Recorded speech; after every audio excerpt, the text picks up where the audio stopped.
Well, hello everyone, and welcome to the Basics of Life. My name is Ken Burkey, and next to me is John Loera. Juan Loera? Juan. It's actually John. It's John. Yeah, It is John. Yeah. I guess it is technically Juan. Well, at least in Spanish you have a name. Ken in Spanish is Canito. Canito.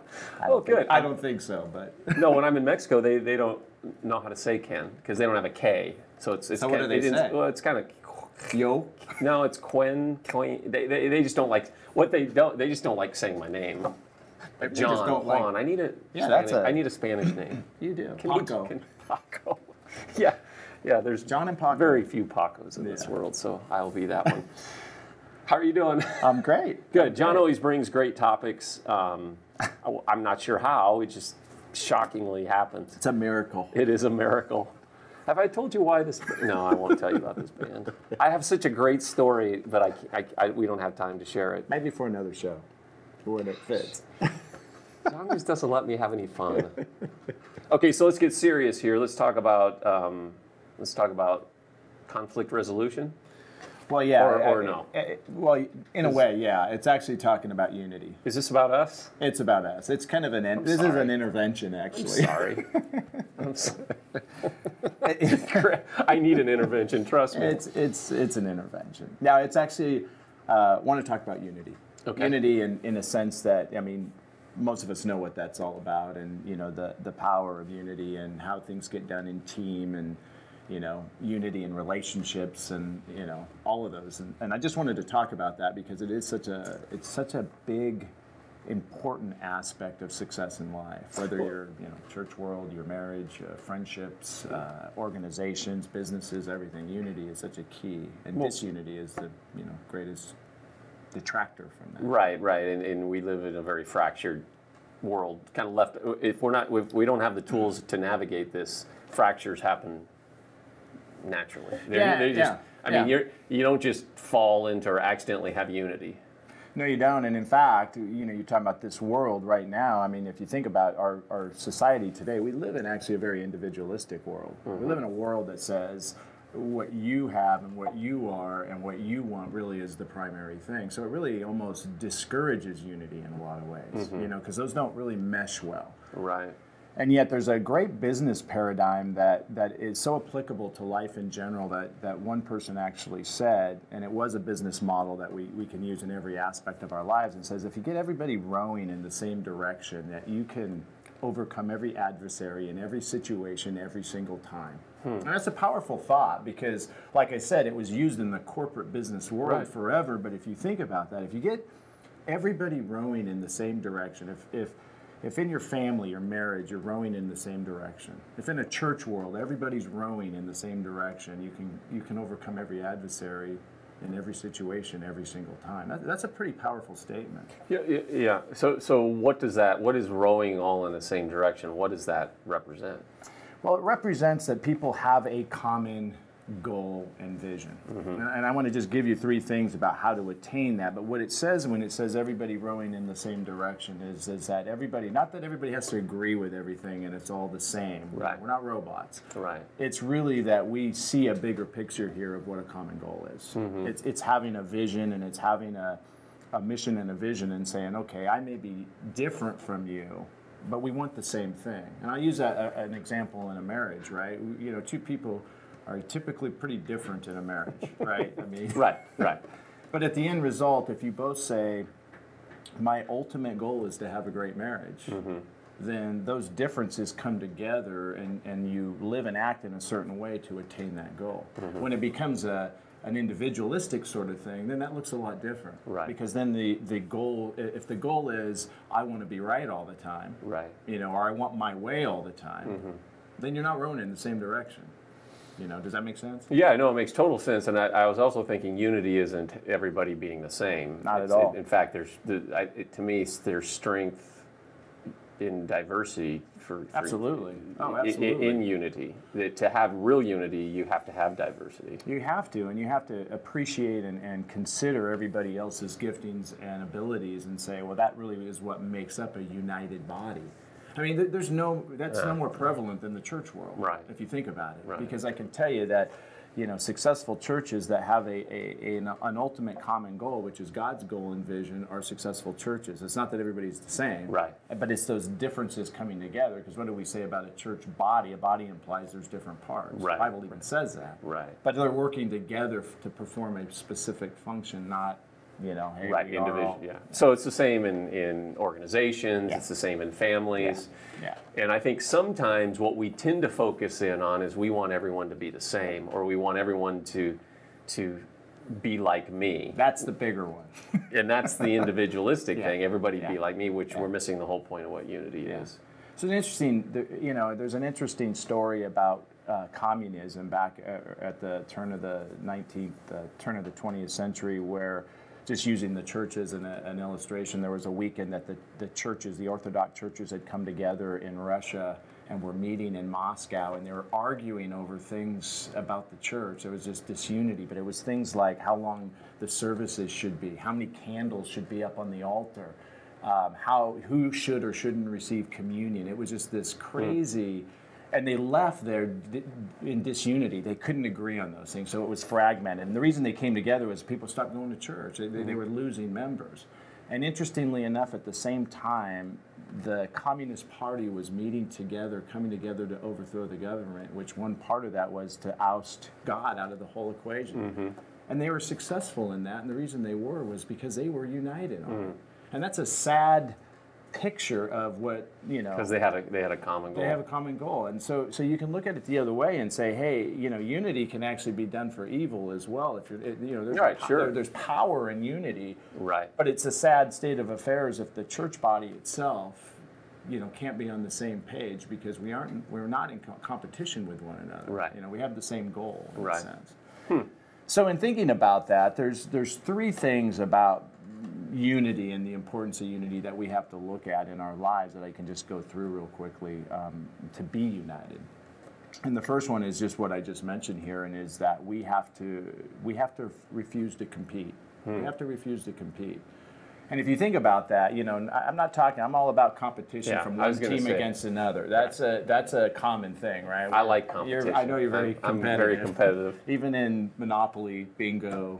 Who gets to Starbucks first, and No, it drives me crazy, really. Can I tell you just one quick story? We got time. We got time. So I'm over at the track running, and I'm doing these intervals. So I'm running 100-mile sprints, but they're not real sprints. But I was feeling pretty good. It was early morning.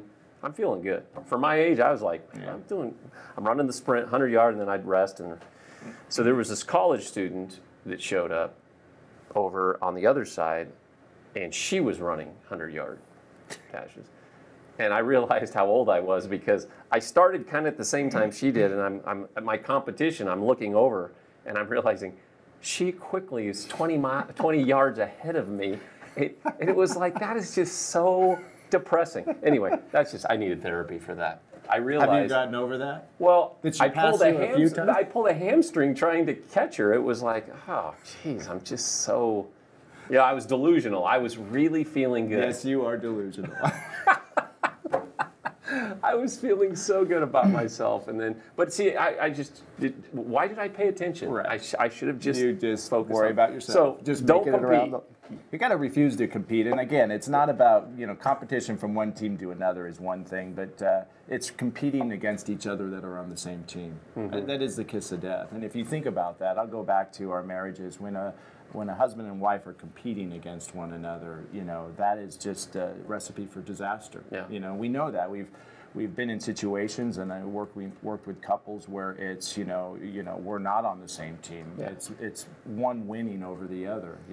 Well, you see it in sports when you see a disunified team. They're on the same team, but they're not sharing the ball. It's all individualistic. They don't win.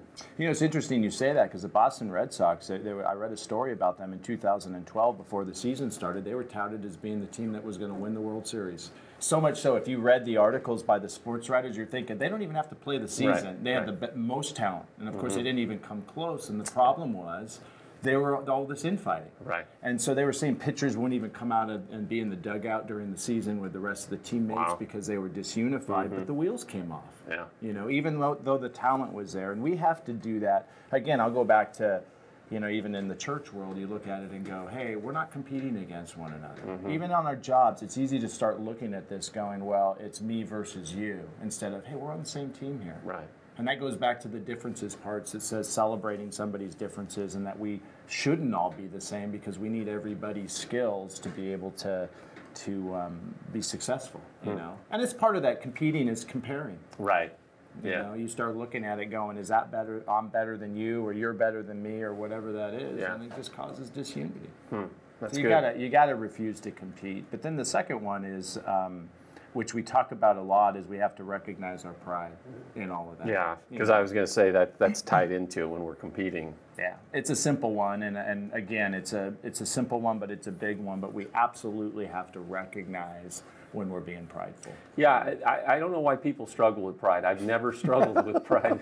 It's just something that... Or competition or anything. No, my humility is really a over gift. The top. It's a gift. And I'm amazed you're so humble about it. Well, just ask me about it. I'll tell you. But like I said, this is an intervention. I will tell Yeah. Well, pride is sneaky, though, because we think of pride in the Donald Trump kind of grandiose pride. Right. And I think a lot of us aren't that way. Right. But boy, we all got pride.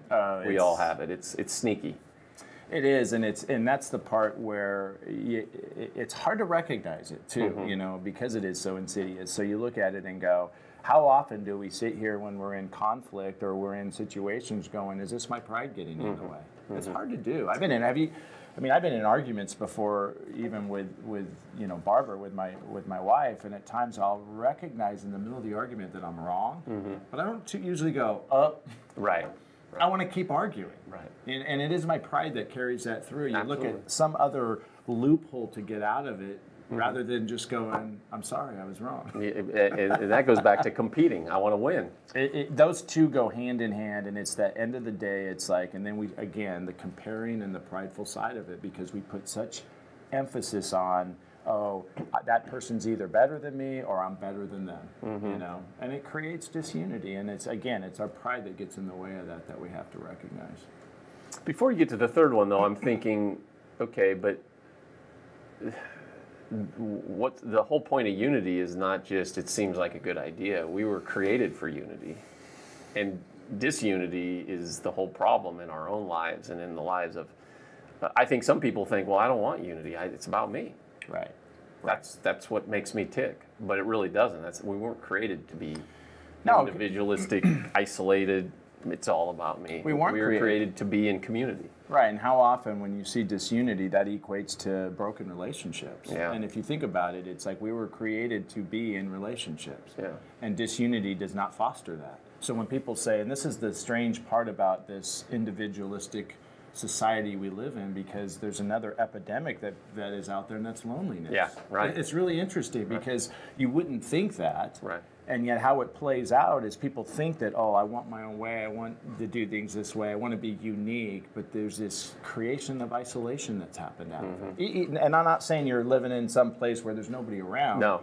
You just are closed off to the gift of being open to relationship, which is really what unity fosters, because unity does open you up to appreciating and accepting the differences in others. Well, your hope is that they do the same with you. Right. It's what we were created for, to live in community. I mean, that was God's plan from the beginning. And so when there is disunity and lack of community, it causes all kinds of problems. Yeah, and you think about the accomplishments that people experience through the power of unity and team. Yeah. That you would never do on an individualistic basis. You know? I mean, and again, so it's this. Why would somebody want it is you can't experience life in any other way if you're trying to do this just in this is just me, you know. So don't compete, check your pride. What's the last one? The last one is resolve conflict.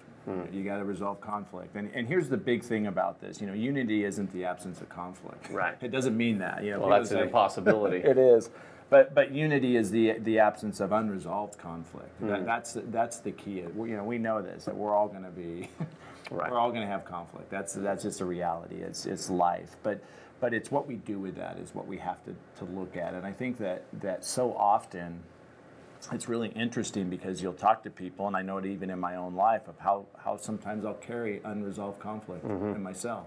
And it doesn't have to be this World War III sort of conflict. It could be something that I was offended by that I'm not dealing with. Right. Because, you know, the number one reason for anger, bitterness, and conflict is offense. Yeah. We take offense to things. And sometimes it's because somebody did something to us, and sometimes it's stuff we wrap around things. But nevertheless, if we're carrying that, it's unresolved conflict. Yeah. And what does that do? It builds up walls. How do you really want to be open to somebody if you're harboring that? So we have to deal with it. And I think the way that we have to deal with it is huge in one big way, and that is we have to either we have to go or let it go is how I would say that, and which means we either have to go to the person if it's something that needs to be dealt with, or we need to let it go. You know, because sometimes it's that picking and choosing your battles. Right. Because sometimes we take something on, we're offended by something, and it creates problems, but it's really us needing to work through that. We just need to let it go. And one of the greatest disunifiers we do sometimes with that is we'll go talk to everybody else about it, and not the person. Yeah, well, gossip. We can do a whole, gossip. It's to kill unity. Yeah. And so... But gossip is all those things. Pride, wanting to position ourselves, or hurt. Right. And so instead of going to that person, we go and tell everyone else that person, what they did to me. And it feeds me, it just bolsters this, and it creates disunity. So we have to do I will never do that about you again. Well, that's why I wish you would just tell me. This is an intervention. This is an intervention. You can just tell me. Yeah, I am so sorry. But again, it's a self-assessment that we have to look at that in every situation and go, hey, it's, you know, conflict can actually make us more unified. Oh, absolutely. If it's dealt with in a healthy way, if we can sit down and go, see, here's the difference though, is when we go to somebody and say, hey, my goal, and it comes back to this goal of what is the ultimate goal in terms of rowing in the same direction. So if my goal is restitution, if my goal is unity, then my resolution of conflict looks a lot better. Because when it's pride and competition and I go to the person, then it's a winner or loser. So I'm going to you with a winner. I want you to recognize you did wrong and admit that you did wrong, and so that I feel like I'm right. That's a whole different thing than when I go to somebody and say, hey, my big goal here is we got to resolve this, but my goal to do that is so we can be closer. Right. I mean, think about that in a marriage. Because sometimes resolving conflict isn't about right and wrong. Right. You might have to set aside the I'm right, for the sake of unity. Right. You know? Looks a lot different. Yeah, it's good stuff. Hard to do. But it's hard to do. But, geez, all the time flew by. I was sleeping through half of this. So I just didn't want you to tell your story. Yeah. Do I have time? In the blank. Do I have time to tell my story? It's good stuff. It's where we live. It is. It is. And I think it's just an inventory of, hey, are there places in my life right now that I have, you know, unresolved conflict? And is it that, you know, do I see this as a competition? Do I live this, you know, life that's more about individualism as opposed to what we can accomplish as a team, you know? You know, Henry Cloud said it. He said the biggest problem in our world, when, you know, if you were to ask somebody, what's the biggest problem in the world, you'd have a lot of different opinions, you know, but he said ultimately it's because it's disconnection. It is. When we disconnect, then all this other stuff happens. And I think that I think people don't see it on the backside of it, but when we do these steps and actually are more united in whatever relationships we have, our life is better. Oh yeah. You know, the gift of relationship comes through all of that. You know, some of the closest relationships that I have had some of the biggest conflict. Yeah. But it was dealt with more in a healthy way as opposed to unhealthy. You know? Yeah, somebody once said that a real relationship doesn't start until you have a conflict. That's so true. Because then you have to navigate that, and you either have the opportunity to ignore it, which isn't good, or you address it, and it draws you closer. That's right. That's right. That's why we're not close. Cause, you know, yeah. No, that's why we love each other, because we fight all the time. That's right. The only thing is, I just wish you wouldn't yell so much. It gets really old. I'm working on that. Okay, that's my pride. Okay. Yeah. Next show we'll talk about that. Right. Hey, thanks. This is great information. Right. Great stuff. You bet. Hey, and again, with Basics of Life, we just hope this helps you. And thanks for joining with us. And we'll have John back. I know. You know, it's a give and take, but we'll have him back. So thanks for being with us here on the Basics of Life, and we will see you next time.